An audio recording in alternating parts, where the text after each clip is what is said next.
Buenos días amigos, bienvenidos a Ni con Dios ni con el Diablo. En este primer bloque nos acompaña Oliver Stark.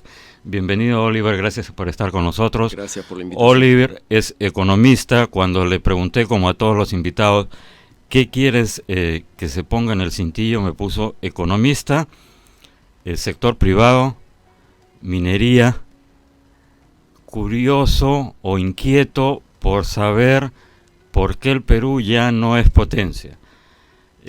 Malas noticias, Oliver, solo entra una palabra en el cintillo, luego vas a ver a la hora que le eches un vistazo al programa, entonces solo dice economista. Todo el resto lo estoy citando de memoria, espero que haya sido fiel a lo que me pusiste. Y eso me da pie para la primera pregunta, que es en realidad una doble pregunta. ¿Cuándo fuimos potencia? ¿O hasta cuándo lo fuimos? ¿Desde cuándo, hasta cuándo y por qué, en tu óptica, hemos dejado de serlo? Bueno, gracias por la invitación, Uri, antes que nada. Como imperio incaico éramos potencia, hemos dado clases de civilización, hemos estado al lado de las más grandes civilizaciones mundiales. Como virreinato hemos sido primeros en el mundo. Y ahora, desde que somos república, oh sorpresa, somos un país subdesarrollado, ¿no? Entonces, en mi perfil o en el que quiero citar, que más o menos va por lo que tú has dicho, siempre pongo que estoy interesado en las razones del subdesarrollo peruano, ¿no?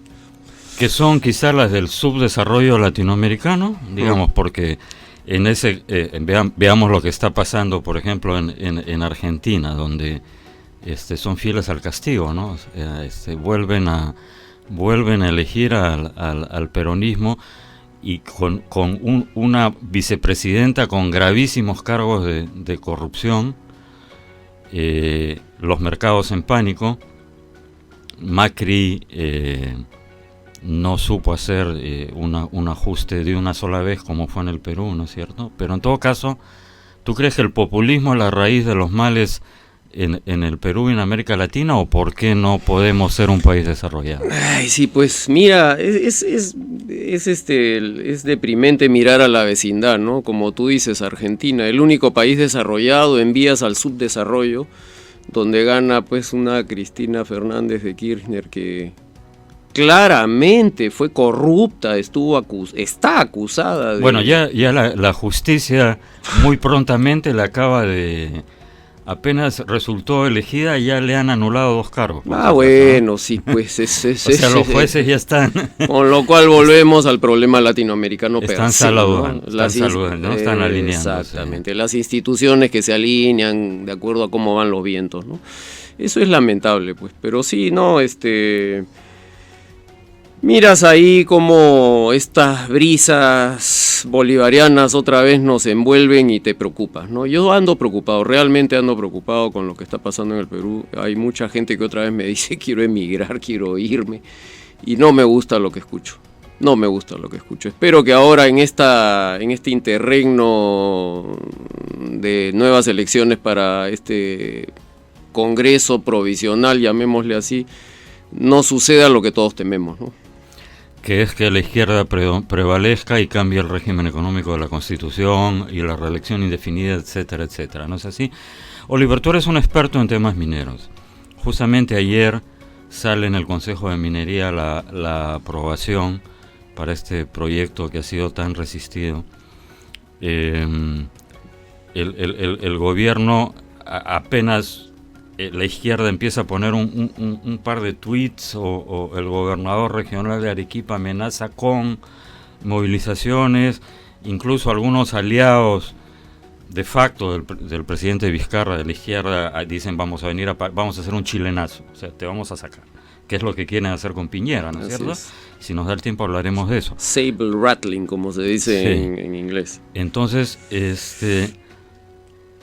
El tema del Perú, país minero, hay un problema ideológico azuzado por la izquierda, en el sentido que estamos hablando de una izquierda que después de la caída del muro de Berlín se volvió verde en vez de roja, para disfrazar el ataque a la inversión privada y la economía de mercado con el rollo de la ecología. Yo siempre hago una distinción entre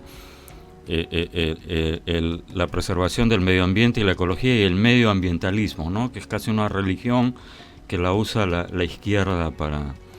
Es eso, es que hay un mal manejo de las empresas mineras que no saben explicar bien las cosas, es una combinación de ambos.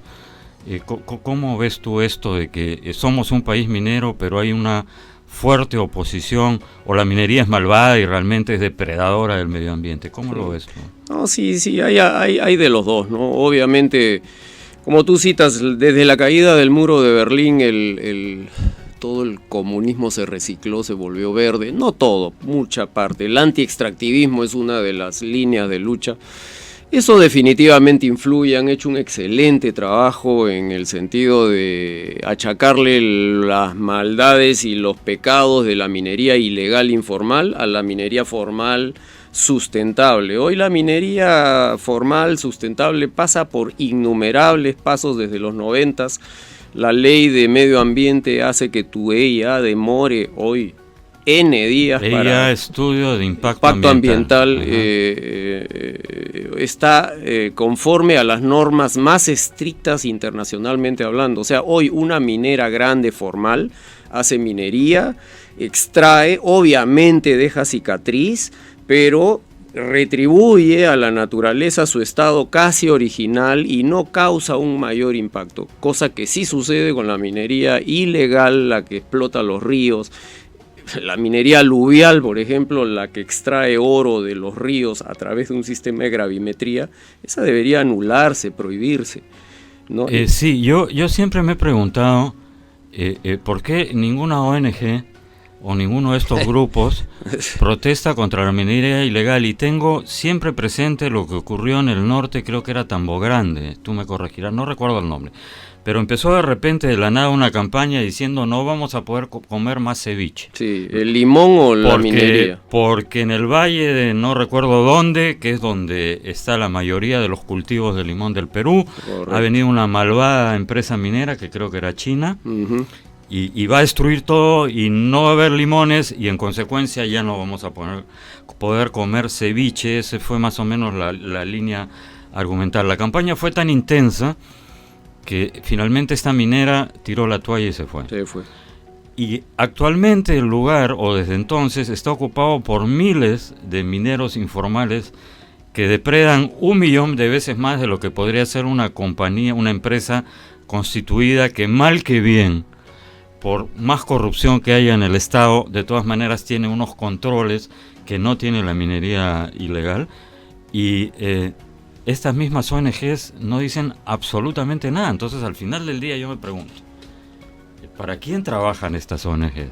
O sea, porque le hacen la guerra a las empresas formales, pero no dicen ni pío ni una letra de la depredación de los informales. Entonces al final del día es un poco extraño, ¿no crees? Exactamente. Yo a Marco Arán, a Marisa Glave, cuando despotrican contra la gran minería explotadora y todo lo demás, yo me pregunto, ¿y por qué no se van a Madre de Dios, al río Madre de Dios, a ver qué es lo que está pasando ahí? Eso ya está lleno de mercurio, los pescados ya no viven, la gente de Madre de Dios come pescado con mercurio, dentro de 2 generaciones vamos a tener deformes, pero ahí no dicen nada, cero. Entonces hay efectivamente un doble filo, ¿no? El antiextractivismo, el ambientalismo va contra la gran minería formal, la que tiene dinero, la que sale en los medios, y qué intereses oscuros habrán ahí. O sea, va contra la economía de mercado y contra el capitalismo y contra las inversiones. Porque, a ver, en ese momento yo me imagino una empresa... Es decir, lo que busca cualquier empresario o empresa sensata en el mundo es predictibilidad, ¿no es cierto? Estabilidad. Totalmente. Y en ese momento es lo que menos tenemos lamentablemente en el Perú. No sabemos qué va a pasar de aquí a 4 meses. Sí, no, y peor que eso, Uri, últimamente acaban de renovar el régimen para lo que se llama el REINFO, que es un registro de informales, ¿no? Porque el Estado se la da de muy fuerte y de que va a organizar la ilegalidad y la informalidad, que son 2 cosas distintas. Ojo, a la informalidad se le puede salvar, claro. Pero a la ilegalidad hay que erradicarla. No, ¿qué hacen? Sale este esquema REINFO, que es, repito, un registro que en buen castellano le da licencia para matar a la informalidad y a la ilegalidad. ¿Qué hace este ilegal que invade una concesión de un privado que ha hecho todo el trámite que el Estado formal le exige? Invade, presenta un registro de que él está ahí 1 año, 6 meses, y el Estado lo acoge.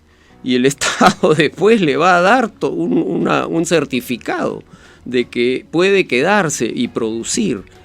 Todo a expensas del formal, el tonto útil de la película, que ha hecho todo un trámite en el Perú formal, ¿no? Entonces la informalidad nos está ganando.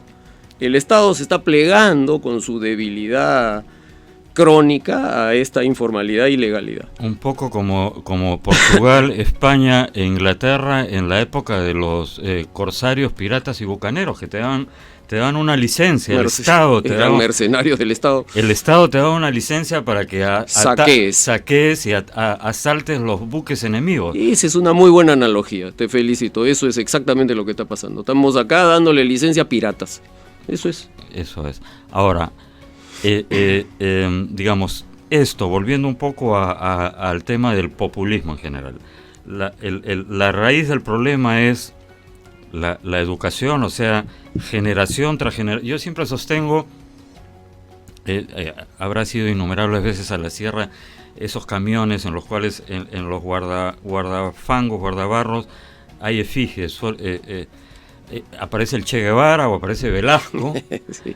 ¿No es cierto? Y yo siempre suelo comentar que el día que veamos ahí la efigie, pues no sé, de Bill Gates o de Warren Buffett o de Tim Cook de Apple, ese día significa que hemos dado el salto para ser del primer mundo. Cuando veamos en la parte de atrás de un camión la efigie de unos capitanes de empresa, sí, pues. Y no de saqueadores populistas o de carniceros como el Che. Así es. Entonces, pero hay una total falta de respeto, o no respeto, digamos, de admiración hacia el empresario que ha hecho empresa, ¿no? Creo que por motivos históricos, tú corrígeme, eres un experto también en estos temas.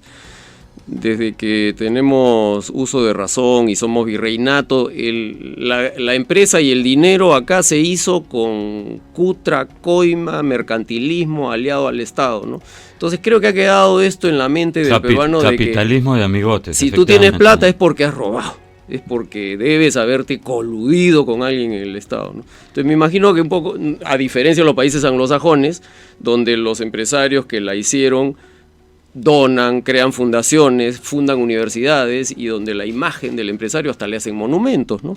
Eso no hay acá, no veo un solo monumento de un empresario hasta ahora. Y los propios empresarios, siempre cito el caso emblemático de Dionisio Romero, en la única entrevista que da a El Comercio antes de hacerle la posta a su hijo, ante una pregunta del periodista, dice: yo soy de centro izquierda.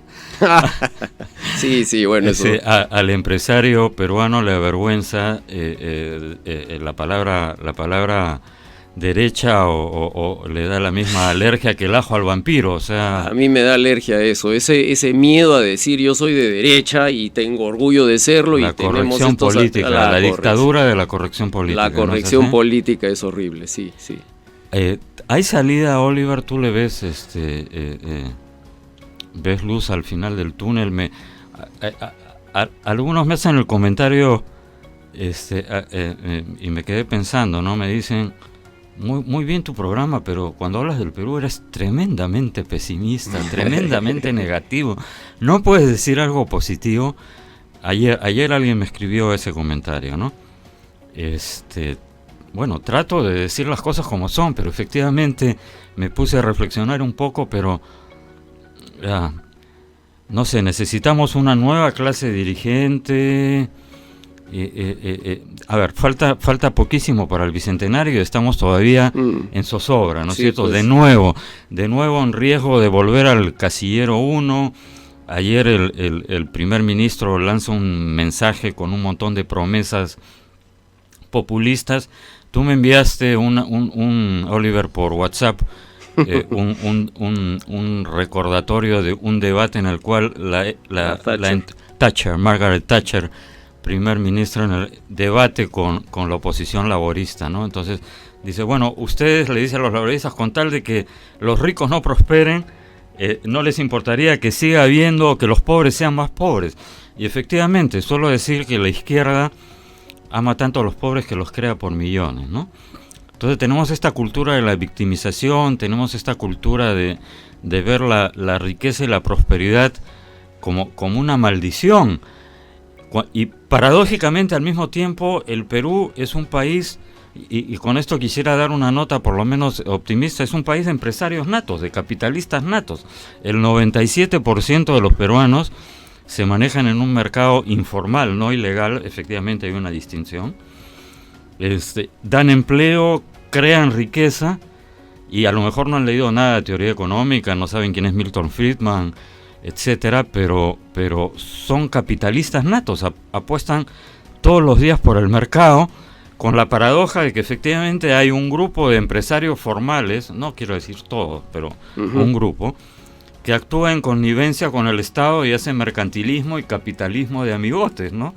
Entonces somos un país muy peculiar, no sé. Muy complicado. Muy complicado, como dicen los cubanos, ¿cómo se hace para meterle el agua al coco? Sí, pues bueno, tu pregunta es amplísima, podría creo llenar libros. Y hablando de libros, yo como peruano, hijo de alemanes, inmigrantes, que me siento muy peruano, por eso vivo acá y me quiero seguir quedando acá, he escrito un libro al respecto que se llama Mi Perú, donde toco 3 temas fundamentales para esto que tú llamas, ¿qué podemos hacer para que el Perú vaya para adelante? Corrupción, centralismo, informalidad, ¿no? Para mí esos 3 temas son la clave, hay que atacarlos, hay que solucionarlos, y acá se va a abrir un futuro de potencia mundial, diría yo, regional de todas maneras. Hay que crear por el lado de la corrupción una comisión anticorrupción especial, no el show que se hace ahora de atacar a los opositores políticos y vendernos la idea de que los partidos ahora son organizaciones criminales con tal de dirigir políticamente una elección. Eso no. Acá hay ejemplos en Hong Kong, en Singapur, en Rumanía, países, los 3, Hong Kong, ahora China. Y Rumanía, que además salió de una dictadura feroz de Ceausescu, de una corrupción absoluta. Brutal totalmente. ¿No?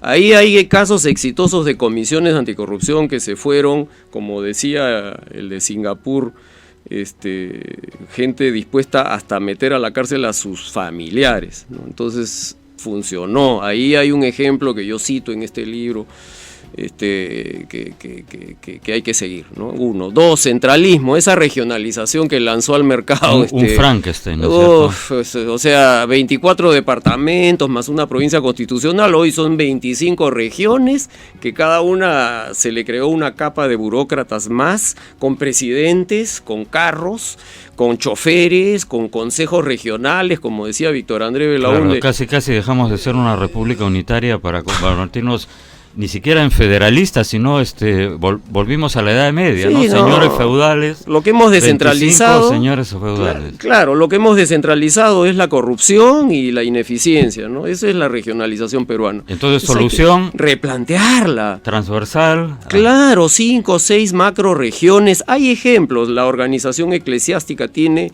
en el país una división de 5 o 6 regiones. Los militares tienen regiones militares. La regionalización es un tema de clústeres, es un tema que tiene que seguir conceptos económicos. Yo, Arequipa, me junto con Apurímac, con Puno, con Tacna, con Moquegua. Alianzas estratégicas. Por razones económicas, porque tengo una fluidez económica, comercio.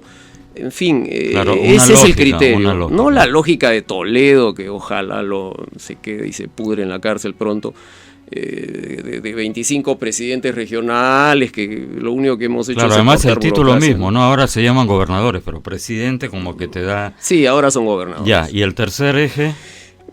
Informalidad. La informalidad es, hay un dicho para no seguirte hundiendo, tienes que dejar de seguir cavando. Nosotros seguimos cavando el hueco de la informalidad. El Estado cada vez más es informal. Bueno, lo que acabas de decir es un incentivo para ser informal, ¿no es cierto? Y Pero, encima el Estado te premia. Correcto, y no hace nada contra la informalidad. Ahora lo entiendo, quiere evitar un chilenazo, la informalidad es un colchón social, ojo, también eso es una gran verdad, ¿no? Creo que una de las razones para que no suceda eso, toco madera porque nunca sucede acá, es que tenemos 70% de PEA informal y tenemos a cualquiera vendiendo algo en la calle y recurseándose, como decimos acá, y eso evita que haya un impacto social como el que sí hubo en Chile, ¿no? Pero volviendo al tema, sí, informalidad hay que atacarla y hay que volverse formales. No puede ser que estemos viviendo como en la minería, lo que está pasando ahí, ¿no? Eso, o sea, yo soy formal, pago, hago, cumplo con todas las normas como tía María y al final la debilidad y la pusilanimidad de un Estado que no es capaz de hacer su función nos empujan hacia la informalidad. Hoy te digo, con esto termino, hay mineros que quieren ser formales y que ya están sacando reinfo, sacando registros de informales, ellos los formales. Y ya se ha, por supuesto, hecho un mercado secundario para yo te compro tu registro, para usarlo acá, para invadir y escaparme pues los pagos de impuestos, los requisitos ambientales. Claro, yo cumplo con todas las reglas y encima me persiguen y me castigan y los otros los premian, entonces soy un lorna. Sí, pues ¿no soy un lorna, esa es la palabra. Lorna. Eso es. Esos son los tres temas, mira, atacamos eso y yo te digo, acá quisieran los alemanes, los israelitas, estar en este país con todos los recursos que tenemos. Con todos los recursos, ¿no es cierto? ¿No? Es una cosa increíble, este país tiene todo, pero no es como Argentina, hay todo, pero la broma pesada, la broma fea sí, pues, pero estamos llenos de argentinos, acá estamos llenos de peruanos, pero no, yo sí creo en que podemos cambiar, el peruano además le gusta la autoridad, ¿no? Si queremos jugar a esto no quiero acá pecar de antidemocrático, pero las instituciones democráticas hoy están fallando, ¿no? Eso hay que reconocerlo. Un Congreso ya no responde a lo que se supone debe responder. Totalmente divorciado y totalmente de espaldas. Realidad. Ayer el señor Tubino admitió, bueno, sí, Fuerza Popular ha sido confrontacional. Bueno, si hubieras dado cuenta antes, ¿no? Un poco antes. Un poco tarde, ¿no? Sí, pero pues, sí. Sí, mientras un tuit da 5 vueltas por las redes sociales, el Parlamento recién le está poniendo un sello al memo que va a ir a comisiones para tratar el tema. Ese es otro ángulo, pues. Oliver. Quizá yo añadiría a tus tres, y voy a leer con suma atención tu libro. Está recién en imprenta. No, pensé que ya había salido. Recién ¿Y cuándo sale? Editándose, espero que en un mes más. En un mes más, bueno, lo buscaré en las librerías en un mes.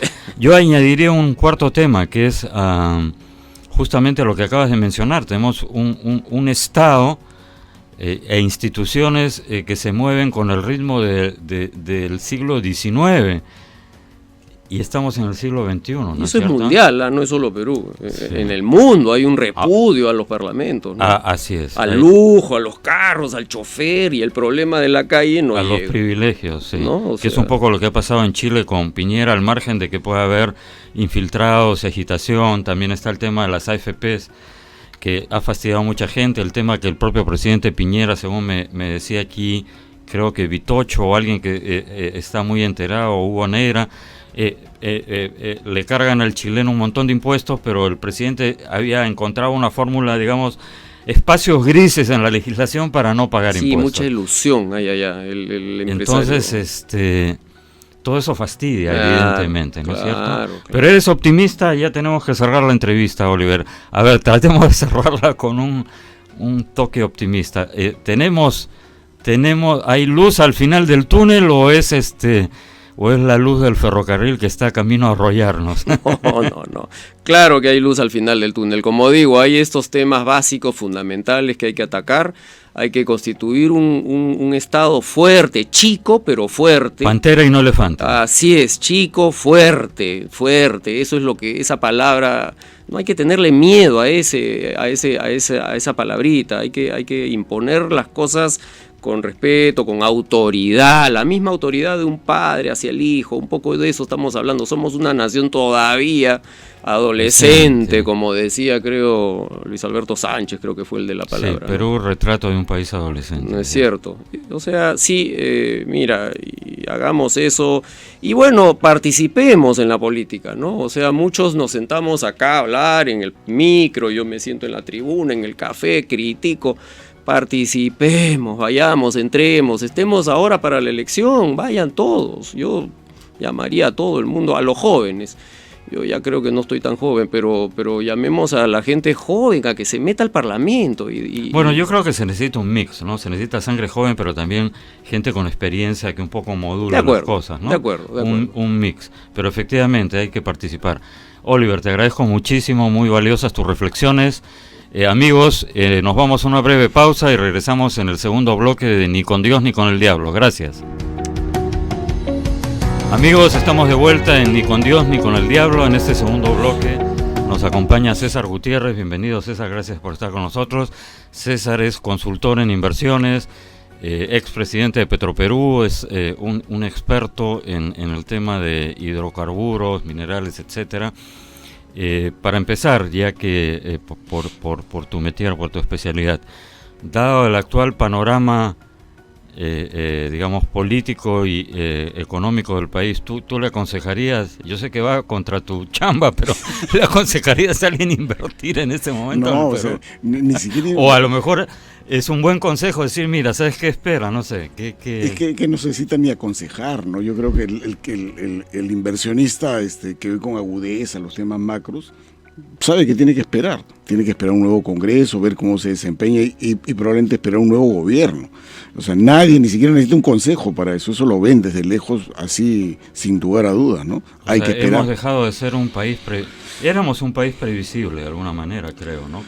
Sí, porque uno de los grandes méritos fue ha sido que en ningún momento hemos vulnerado acuerdos, contratos, los contratos leyes, y si había discrepancias iba al CIAD y el CIAD decidía, claro, ¿no? Entonces, en ese sentido, parecemos todavía serios. El tema es que ahora, con los temas de los conflictos sociales y la posición del gobierno, que no está clara respecto a los conflictos sociales y defender o no la inversión, pues hay una gran retracción de lo que puede ocurrir, y por lo tanto esperarán no solo un nuevo Congreso, yo diría un nuevo gobierno. Este nuevo Congreso efímero va a tener más o menos 18 meses de actuación, y la verdad que es una incertidumbre también cuál será la nueva conformación. O sea, estamos hablando hasta bien entrado el 2021. Claro. Hasta agosto o septiembre, digamos, hasta que se presente, luego de las elecciones, bueno, el mensaje a la nación del nuevo presidente, y luego el plan de gobierno aterrizado del presidente del Consejo de Ministros del nuevo gobierno. O sea, estamos hablando de septiembre de 2020. Fines de agosto o comienzos de septiembre del 2021. Desde el 2021. Claro. Entonces vamos a llegar al bicentenario en medio de la incertidumbre, en el limbo. Es inevitable el cierre del Congreso, más allá de las valoraciones a favor, en contra, estoy en contra. Los inversionistas lo ven así. Las inversiones que han venido al Perú, sobre todo, que son industrias extractivas, son inversiones de riesgo de capital y son montos muy grandes, y por lo tanto ellos tienen que mirar el futuro a 20 años. ¿Cuál es el monto promedio de una inversión, digamos? Estoy interesado en cierto sector. ¿Cuál es la inversión inicial que tengo que hacer? Por ejemplo, en las industrias extractivas no bajan los $1.000 millones. $1.000 millones. Claro, de eso estamos hablando. Para empezar. Claro, o sea, por ejemplo, el caso de Tía María, ¿no? Que es, digamos, por una empresa que ya tiene muchos años en el Perú, estamos hablando de $1.400 millones. Una termoeléctrica, por ejemplo, de 300 megas, estamos hablando tranquilamente de no menos de $600 millones. Entonces, ese es el orden, 1.000 millones a más. Y eso es muy complicado. En minería, 1.400, que es el caso de Tía María, creo que es el piso. Por ejemplo, el caso de Yanacocha, Antamina, por ejemplo, desde el año 2000, 2001, ahí hablamos de más de $2.000 millones del 2001. Camisea, que es un tema que empezó el 2000, en ese momento se habla de $1.600 millones del año 2000. Entonces, los montos son muy elevados. Y de hecho hay que esperar, pues el retorno se hace en el largo plazo, no menos de 10 años de haber puesto la plata. Hay que mirar el horizonte a 10 años después de haber puesto el dinero. Entonces, por eso van a esperar. ¿Cuántos proyectos calculas, así a grosso modo, a ojo de buen cubero, que van a quedar, digamos, a la espera de... todos los mineros, para empezar, ¿no? O sea, estamos hablando de cuántos proyectos. Mira, por ejemplo, lo más importante que estaba en cartera es La Granja, que ha tenido un devenir accidentado, empezó en los años 90, con una empresa canadiense que se llama Cambior, mucho conflicto social en la zona de Chota, en Cajamarca. Luego lo toma Anglo American, que es el que tiene Quellaveco, mejora la situación, decide por el caso de Quellaveco vender su posición ahí, dejando ya más o menos la situación encaminada, y lo toma Río Tinto. Ahí estamos hablando de más de 1.500 millones de dólares, van a esperar. El mismo caso de Sauder, por ejemplo, que ganó Michiquillay en el año 2018, y estamos hablando de 1.500, 2.000 millones de dólares, también esperará, más aún cuando le van a poner un estima, como el caso de Tía María, y en una zona complicada como es Cajamarca. Entonces, yo creo que esos dos proyectos, por lo menos muy grandes, van a quedar en stand-by. Algo manejado es el caso de Chinalco, ¿no? Chinalco tiene unas ampliaciones, eso más o menos camina, la población fue desplazada y habrá una ampliación, pero esas las cosas que ya venían con una inercia positiva. Algunas cosas como las bambas se pueden retrasar, digamos, en la operación, porque el tema de haber bloqueado el corredor minero significa para ellos un gran perjuicio. Tengo producción y eso tiene un límite porque no la puedo transportar a la costa, porque esto es producto de exportación. Entonces, los grandes proyectos, digamos, mineros, que es lo que arrastra la inversión en el Perú, se van a detener todos. Y te he citado dos que son los más importantes. Entonces, tenemos por un lado un frenazo en las inversiones grandes, de gran envergadura mineras, y por el otro lado, es decir, una parálisis, ¿no es cierto? Y por el otro lado, un gasto del Estado, del gobierno, en un elefante blanco, en una carcocha, como es la refinería de Talara. Vamos a hablar de eso en un momento.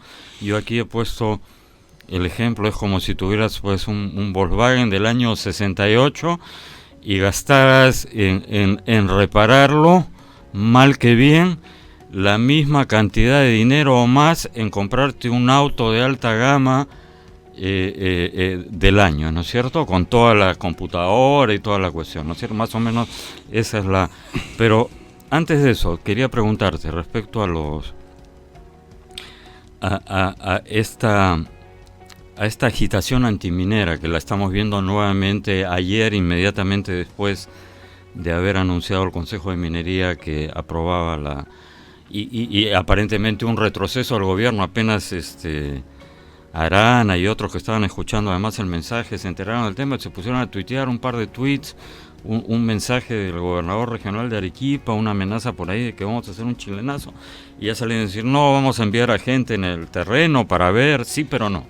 ¿No es cierto? Y es más, en el caso de Tía María, la posición del Consejo de Minería, yo creo que responde a una estrategia de dejar al gobierno abandonado a Sauder y que el propio Sauder ante el conflicto social desista. Yo creo que, o sea, no es que el gobierno haya retrocedido de buena voluntad para apoyar un proyecto. Sí. O sea, se ha lavado la cara ante los empresarios, dando el visto bueno que nunca tuvo por qué suspenderse por el Consejo de Minería. Violentaron casi la normativa del sector y lo llevaron a la ley administrativa de carácter general para suspenderlo. Luego retroceden, le dan una buena señal a los empresarios, pero quedan dos temas más. O sea, ese es el primer cañón de la escopeta, de decirle sí a los empresarios. La segunda es, hace tiempo que está claro que no es que sea Arequipa en su conjunto el que se opone. Hay un grupo de antimineros, hay un grupo de violentistas que se pueden identificar y que ante infracciones de la ley corresponde detenerlos. No le interesa al gobierno hacer eso.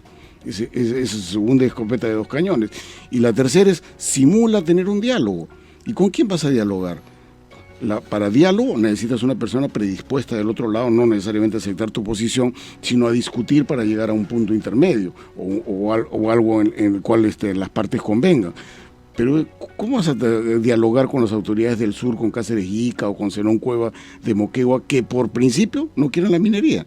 Entonces, como que ha soltado una buena noticia para los empresarios, lo abandonan, no controla a los violentistas y por otro lado simula un diálogo. Y eso yo le llamaba una escopeta de tres cañones, que sencillamente responde a una estrategia del gobierno de abandonar a Sauder para que haga lo que hizo Minera Yanacocha en Cajamarca en el 2012, y en agosto, ante los hechos luctuosos que ocurrieron en julio del 2012, decir la propia empresa conjuntamente con el Premier: por el momento suspendemos hasta ahora, por supuesto. Creo que esa es la estrategia del gobierno. Entonces el gobierno está pensando en la necesidad de tener un sustento político, y ese es el motivo por el cual, porque el gobierno en este momento está apoyado, digamos, por un lado en un aparato mediático y por el otro lado en los gobernadores regionales, en ciertos y en grupos de activistas de izquierda, que hay que ver hasta cuándo lo van a acompañar. Mi pronóstico es que una vez que lleguen al Congreso, porque van a llegar en cantidades significativas, probablemente terminen dándole una puñalada a Vizcarra, o quizá continúen como compañeros de ruta, pero digamos un Vizcarra aún más cercado y mediatizado, minimizado que ahora, ¿no? Un poco rehén de estos intereses de izquierda, sumado al tema de la corrección política y al prurito del qué dirán, ¿no es cierto? O sea, es una situación complicada. Yo creo que la izquierda que ahora apoya, su primera meta sería tener una representación importante en el Congreso ahora del 2020, forzar una modificación constitucional del régimen económico y luego postular con cierto éxito en 2021 y digamos, una vez que tengan conseguido, si es que lo consiguen, a lo que hay que oponerse, la modificación del régimen económico y participar en la otra elección, por supuesto que Vizcarra va a ser incómodo y serán opositores entre el 2020 y 2021. Después de conseguir sus objetivos, Vizcarra es sumamente incómodo y empezarán las acusaciones y digamos los señalamientos, y eso creo que no sé si el gobierno es consciente de eso o no le queda más que vivir el día a día. Parecería, ¿no?, que es una fuga hacia adelante. Además ya está sobre el caballo y nadie hace esto lo hemos hablado en el programa con otros invitados. Nadie hace todo esto para quedarse un año más, evidentemente. O sea, su plan, pero hay que ver si los que ahora son su sustento van a aceptar seguir con él como compañero de ruta. A lo mejor, repito, sí, porque les es funcional, lo tienen de rehén, y va a tener que, si ahora, que todavía tiene cierto margen de acción, está en la situación que tú muy bien has descrito, ¿cómo sería si es que hay un Congreso con esa mayoría? Claro, ¿no? y podrían llegar a un acuerdo, ¿eh? O sea, por ejemplo, a mí se me ocurre, porque con Congreso nuevo y modificaciones constitucionales hay tiempo para hacer lo que quieran, si es que tienen mayoría. Una de ellas. No necesitan una constituyente para modificarla. Lógico, les basta dos legislaturas ordinarias. Y es más, o sea, podrían forzar, teniendo la prensa a favor, a una aprobación, un referéndum. Eso podrían hacerlo. Entonces, imagínate que jueguen un alargamiento del periodo presidencial, interpretando algunas cosas que puedan modificar en la Constitución, a cambio de que le den el régimen económico que ellos piden. Eso es una posibilidad y eso es lo que hay que Claro, así como ya se quedó sentado el presidente y salió y todo el mundo dijo, pero está muy bien, no es un dictador, está hablando para recortar su mandato, que al final se quedó y nos vamos todos, se convirtió en se van ustedes, claro, ¿no es cierto? Claro. Pero podría ser al revés también, ¿no? Que mañana diga denegación facto o lo que fuera para extender, como tú dices, ¿no? Y tenemos un tribunal constitucional cuyo presidente ayer en reunión con la prensa extranjera dijo lo que no se anima a decir ante la prensa nacional. Eso lo hemos publicado en Expreso hoy, ¿no? Ha dicho a los corresponsales extranjeros, bueno, ya pues la realidad se ha impuesto, la realidad ya se ha impuesto. O sea, el presidente del ente encargado de defender la Constitución admite que hay un tema fáctico ya, para usar una palabra de moda, y pero la Constitución con su consentimiento, porque no actuó oportunamente. El propio defensor del pueblo lo que hizo fue una pantomima, decir, vamos a luchar por la admisión, digamos, del conflicto de competencia que plantea el presidente del Congreso o presidente de la Comisión Permanente de la CHEA. Sabían que si lo admiten, y que es un juego simplemente mediático, se va a rechazar como resolución, porque tiene mayoría, 4-3. En más, yo digo, el presidente... Además ponen de ponente a uno que se... ponen al señor Ramos de ponente y ya sabemos cómo va a ser, y además probablemente sea después de las elecciones, con lo cual ya hay un doble hecho sobre el terreno. Y este tribunal va a tener largo plazo de actuación, y aquí ya no es 4-3, yo diría el presidente del tribunal se sumó a los 4 votos, es 5-2, y lo ha demostrado. Claro, si no puedes vencerlos, únete a ellos, ¿no es cierto? Entonces, mi querido César, la situación es bien complicada para el Y hay país. que lucharla, o sea, lo que corresponde, o sea, claro, en política nunca, si uno deja espacio, los espacios se llenan. La naturaleza y la política aborrecen el vacío. Claro, entonces lo que hay que hacer es competir, pero en el competir, en la lucha, en tratar de imponer las ideas que uno tiene, la mantención del régimen económico, algunas variaciones de políticas sectoriales que no significan modificación de la Constitución, esa cosa hay que lucharla en el terreno electoral. Pero cuando yo veo a los aspirantes a candidatos están llenos de generalidades, los propios opositores, tú ves a los jóvenes que piensan postular y está bien que postulen, es la generalidad de lo que escuchan en los medios, se oponen a su manera y está bien que se opongan, pero necesitamos más temas profundos de discutir. ¿Qué piensan hacer en el Congreso si entran? ¿Cuáles son los temas de discusión? Y eso yo no. Bueno, van a ir jóvenes novatos porque los veteranos se están guardando para el 2021 y probablemente puede que no haya 2021, así ¿no es cierto? La batalla es dentro de 4 meses, ¿no es cierto? Claro, o sea, tienes que ir al sacrificio. Y debería haber una combinación de jóvenes de sangre nueva con veteranos que den la... Pero los veteranos, pues, como tú dices, están en la banca de suplentes esperando el 2021. Y eso está mal, porque está en juego, digamos, una posibilidad de alargue de este mandato presidencial. Yo creo que está clarísimo. Yo no me imagino a Vizcarra al día siguiente de salir.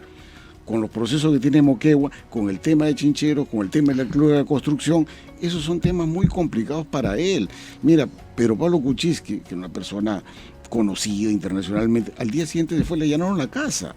Sí, entonces, al día siguiente, literalmente. ¿Qué ocurriría pues con Vizcarra fue el poder? Yo no puedo imaginar eso. Pues. Y su asesor argentino, que ha sido asesor de una provincia del extremo sur de Argentina, de Chubut, de Santa Cruz, o sea, de hecho, que conoce cómo son estas cosas y le decir, oye, aquí tenemos que alargar el mandato, a eso van, y tenemos que ser claros en eso, y eso es lo que hay que impedir. Está pintado en la pared, ¿no es cierto? Volviendo al tema, para cerrar un poco el tema minero, ¿tú crees que hay una mano que mece la cuna detrás de todo esto, más allá de la... o es una mezcla de quizá mal manejo de las propias empresas para explicarle a la población? Porque, como tú dices, hay un grupo de activistas antimineros que evidentemente utilizan el cuento de la defensa del medio ambiente para atacar la inversión privada. Pero también hay un grupo de ciudadanía sana, pero no ha logrado, digamos, los activistas hacen más bulla y son los que dictan la agenda al final del día, pero las empresas no tienen mecanismo para poder explicarle un poco, para ganarse a la población, para dejar al pez sin agua, al pez extremista sin agua. No hay forma de hacerlo, no entiendo. Mira, yo creo que se ha manejado muy mal. En el caso de Yanacocha y Conga es una historia larga donde ha habido, pues, empezó con el tema de Humala, ¿no? Que tenía un discurso en campaña y pretendió cambiarlo cuando era gobierno y era natural y una oposición muy grande. Pero acá ha habido tiempo para difundir convenientemente 3 aspectos del tema de Tía María. Uno, por ejemplo, era que no competía la empresa, pero competía que la empresa le estuviera exigiendo al gobierno. Los agricultores del río Tambo tienen un gran temor de que haya filtración de las aguas del procesamiento minero hacia el río Tambo contaminándolo, y que eso puede perjudicar la agricultura. Y ahí había algo que responder. Y ese algo que responder es, dice la empresa que esto es impermeable, que no ocurre eso. Hay que explicar eso, pues, el gobierno y la empresa, porque si el gobierno por el estudio de impacto ambiental, significa que está de acuerdo que no hay esa transferencia de fluidos contaminados con fluidos no contaminados. Ese era un tema, por ejemplo, que la empresa y el gobierno trabajaron en conjunto, pero había otra tarea que le correspondía solo al gobierno y la empresa debía empujar: el afianzamiento del río Tambo. El río Tambo, desde que se hizo la represa de Pasto Grande en Moquegua, el caudal en las épocas de estiaje, que son las épocas donde hay poca lluvia, disminuye considerablemente y el agua es insuficiente para la agricultura. ¿Y qué venían pidiendo los agricultores del río Tambo? Afiánzame el río con una represa que se llama Paltuture. Eso ahí terminó un proceso judicial entre Cusco, entre Puno y Arequipa, que se interpuso una medida cautelar que está del año 2006. Nadie ha hecho nada de litigar esa medida cautelar y sacarla adelante. Y eso correspondía al gobierno. Si se pudo haber hecho la represa de Paltuture, se podría haber prometido el gobierno el afianzamiento del río Tambo y tendría a los agricultores probablemente a favor del proyecto minero, que no son antimineros, pero eso se ha descuidado. En las postrimerías, ya en julio de este año, cuando se veía que la cosa iba mal, sacaron de ahí, de la galera, otro represamiento. pero no había, pues, no se exhibieron los estudios, era simplemente anuncio. Entonces, una carencia del gobierno y la empresa que no exigió el gobierno, porque esto era un tema de oposición. Y el otro tema era, que era de la trilogía de temas pendientes, era en el tratamiento de las aguas, porque hay una desalación de aguas para el procesamiento minero que lo ha ofrecido Sauder. Cuando las aguas se retornan al mar, porque así es el proceso, tomas agua de mar, se desalinizan, tomas parte y luego lo retornas al mar. ¿Hay contaminación o no en el tema de las aguas del mar, sobre todo en la zona Mejía? En el momento del retorno. Entonces, eso no ha quedado claro. Y eso si eso se hubiera explicado convenientemente, creo que la oposición de mucha gente que hoy día se opone al Valle del Tambo sería diferente, sería a favor. Y hubiera dejado sin piso a los antimineros. Los antimineros, por definición, no quieren la minería. Pero si hay estos temas pendientes... Claro, si le explicas a la población, entonces falla del gobierno, falla de la empresa. Talara, la refinería, una refinería obsoleta, ¿no es cierto? No soy un experto en el tema, pero a ver, pongo el ejemplo nuevamente de la Carcocha. Hubiera sido preferible, si al final empezó con $1.000 millones, 1.300. Y ahora está por los 6.000 o 7.000. Va en 5.000, pero hay temas en disputas que yo he llegado a afirmar y nadie me ha desmentido que se va a llegar a 6.000. O sea, empezó en 1.000 y pico y va a terminar en 6.000. Así es. Y es una refacción, por así decirlo, ¿no es cierto? Es que ahí empieza el problema, pues, o sea, lo que se contrata tengo una infraestructura existente, necesito que me modernice la infraestructura existente y me la amplíes. Ese es el mandato contractual. Yeah. Pero en el 2014 se hizo una cosa diferente. Es decir, deja lo antiguo que yo te traigo uno nuevo. Yeah. Y esa liberalidad contractual ya significa un problema que la Contraloría debería observarla. La Contraloría ha sido bien laxa en este tema. Entonces, el mandato contractual no era eso. Tú llevaste tu carro antiguo al taller y se modifícanlo por la mejor manera.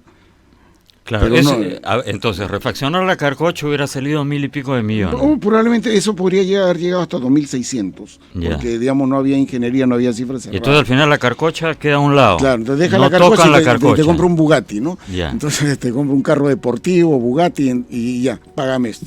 Entonces dejaste la Carcocha ahí y me obligaste a comprar un carro nuevo. Pero además un Bugatti para ir por pistas no asfaltadas, para seguir con el ejemplo, porque vas a tener una tremenda infraestructura, ¿para qué? Claro, ¿no? y métete a conducir el Bugatti en la Victoria, ¿no? Ese es el ejemplo. Entonces, cuando tú ves, porque el contrato permitía ir precisando precios, cuando llegas al 2014 y tenías una idea de la magnitud de los precios, correspondía una decisión. O hago una parte de lo que pensaba, o hago todo. Hacer todo llevaba a las cifras que estamos hablando hoy día. Hacer una parte que significaba simplemente cumplir con un mandato legislativo que era retirar la cantidad de azufre que hay en los combustibles, gasolina y diésel, hubiera costado probablemente 2.000, 2.500 millones de dólares. Esa debió ser la decisión. Pero ¿qué ocurrió? Decidieron ir por más, decidieron traer el Bugatti inclusive lo fueron modificando, mejorándolo todavía la última versión, porque no te lo entregaban en fábrica y seguías pagando, y en eso hemos terminado. Entonces, aquí había una serie de infracciones al propio contrato, que la Contraloría se está haciendo de la vista gorda. Es más, yo fui citado a la comisión para dar tu punto de vista. Porque el proyecto lo inicié yo. O sea, todo el concepto del proyecto empieza en el 2006, cuando yo era presidente de Petro. Yo me retiro de Petro en el 2008, y ahí se quedó todos los expedientes para licitar y con los bases a los cuales se licitó. Que era el concepto original que estás explicando. Claro, que había la posibilidad de un momento que el monto podía ser oneroso, partir del proyecto. Es decir, hago solamente aquello que me cumple el mandato legal de tener menos azufre en los combustibles. La comisión, el Congreso, cuando Salaverry pertenecía al fujimorismo, hizo una comisión investigadora. Yo fui citado a la comisión investigadora y estas cosas que estoy diciendo dije. O sea, oiga, mire usted que aquí se han tomado una liberalidad de interpretaciones contractuales y di una serie de detalles de carácter técnico. Y sin embargo ha seguido. Y ahora entonces vamos a tener una cosa de 6.000 millones de dólares, demasiado grande para lo que realmente se necesita. Es decir, no, y además el tamaño de la refinería es demasiado pequeño. Es una refinería que va a ir a 95.000 barriles. Conjuntamente con refinería La Pampilla, van a ser insuficientes ambas para abastecer el mercado y vas a tener que importar. Vas a tener que importar combustible. La lógica en ese momento hubiera sido desulfurizo, o sea, quito el azufre a los combustibles que produzco y los volúmenes restantes los tendré que importar. Entonces, esa era la lógica. Pero no, pues se pretendió ir contracorriente, y hoy día que está pidiendo el presidente Petro que la cuenta de $2.000 millones que tuvieron bonos en Estados Unidos se reduzca a 1.500 y se la pasen al fisco. Y eso yo me he opuesto a eso, porque eso no puede ser. A Petro se le hizo una ley exprofeso en el año 2006 que era el gobierno aprista, que se dijo: a mí no me toques, que yo tampoco te toco. ¿Quién era a mí? Petro Perú. Deja de mis utilidades, yo las reinvierto, no van al fisco. Y se le dijo: yo no te voy a pedir nada al fisco. Hoy día no. Ya se ha hecho un aumento de capital de $400 millones a Petro desde la caja fiscal, y ahora está pidiendo que se haga una deuda de $1.500 millones. Eso no es correcto, y eso hay que oponerse. Hay muy poca gente que entiende ese tema, pero hay que difundirlo. Y luego la Contraloría, de la coalición, muy crítico, y sobre todo esta Contraloría del señor Chak, tiene que poner mano firme. O sea, ¿con quién se la agarra? Con un alcalde distrital, ¿no? Y los megaproyectos... Claro, métete con los grandes, claro, ¿no? Pues, claro. O sea, tú agarras en el salón más chiquito para pegarle, no agarras al más grande porque tienes miedo, ¿no? Claro. Última pregunta, César, se nos acaba lamentablemente el tiempo. Las medidas que anunció ayer el gobierno, el premier y el presidente Vizcarra, las hemos calificado, la han calificado economistas como Carlos Adriancén y no recuerdo quién más, como populistas. ¿Tú coincides? Sí, o sea, y yo diría, ¿sabes qué? Me parecía que estaba escuchando una prédica en un conversatorio ONG, ¿no? Una serie de generalidades y vaguedades. Pero, por ejemplo, hablar del sistema integral de salud universal, o sea, eso me parece una locura. O sea, no hay plata ni para sostener el sistema integral de salud actual. Entonces, ¿cómo vamos a universalizar? Y ni siquiera se ponen plazos, porque podría ser mañana o podría ser dentro de 20 años. Luego dirán una palabra muy de ONG, la progresividad. Si no hay dinero para sostener la actual, lo cual hay demasiadas carencias. Como la seguridad social pierde dinero, ¿cómo vamos a universalizar? Bueno, eso lamentablemente, y es un poco antipático decir, no, porque prometes, y la gente dice, qué bien, gratis. Sabemos muy bien que no hay merienda gratis. Alguien termina pagando todo esto. Claro, y miren, la ley de fusiones y adquisiciones, hay una disposición transitoria al final. Suena bien, pues, ¿no? Suena bien a veces en ciertos ambientes empresariales, fusiones y adquisiciones, la constitución empresarial trae sus problemas, ya lo vemos con el comercio, que trae sus problemas. Pero había una disposición transitoria que el único sector en el cual existió una ley antimonopolio y antiligopolio es el sector eléctrico, que es una ley del año 1997. Ya se la volaron. ¿Y qué ocurre con eso? Que estamos teniendo una gran concentración empresarial de empresas estatales extranjeras en el Perú. La red de transmisión eléctrica peruana pertenece a la Municipalidad de Bogotá. Así de claro es. O sea, las empresas CISA, Red, Consorcio Transmantaro, su propietario es la empresa de energía de Bogotá. Es una empresa municipal cuya presidenta de la Junta de Accionistas es la actual alcaldesa de Bogotá. La que acaban de... Por supuesto, por la definición. Que acaba de resultar elegida. Claro, eso es por definición. Ex senadora, creo. Claro, entonces, no estoy regateando los méritos de ella, pero estamos diciendo, acá toda la transmisión eléctrica del Perú está manejada por eso, pero van por más. O sea, la distribución de la distribución de gas natural en Lima Callao son propietarios de la mitad. Y en el caso de Ica, se han hecho propietarios de una empresa de generación eléctrica y son propietarios de toda la distribución en la región Ica. Entonces, y con las empresas que han tomado la distribución de gas en la región sur, Arequipa, Moquegua y Tacna, son socios ellos de esa empresa en Bogotá. Entonces, estamos ante una estatización extranjera. Entonces, y eso vamos a llegar al bicentenario entonces de la independencia en una situación bastante irónica y paradójica, ¿no es cierto? Que muy poco se menciona. Y por ejemplo en el sector... No, para mí es primera noticia. Mira, se supone que debo estar informado. No tenía la menor idea. En el sector electricidad, uno de los principales actores es la empresa Enel. Y Enel es una empresa estatal italiana. Entonces, con control del Estado italiano. O sea, llegamos al bicentenario con la necesidad de una segunda independencia. Claro. Lo dejamos ahí, César, se nos acabó el tiempo. Agradezco mucho tu presencia. Gracias. Amigos, eso es todo por hoy. Nos vemos mañana en Ni con Dios ni con el Diablo. Gracias, buenos días.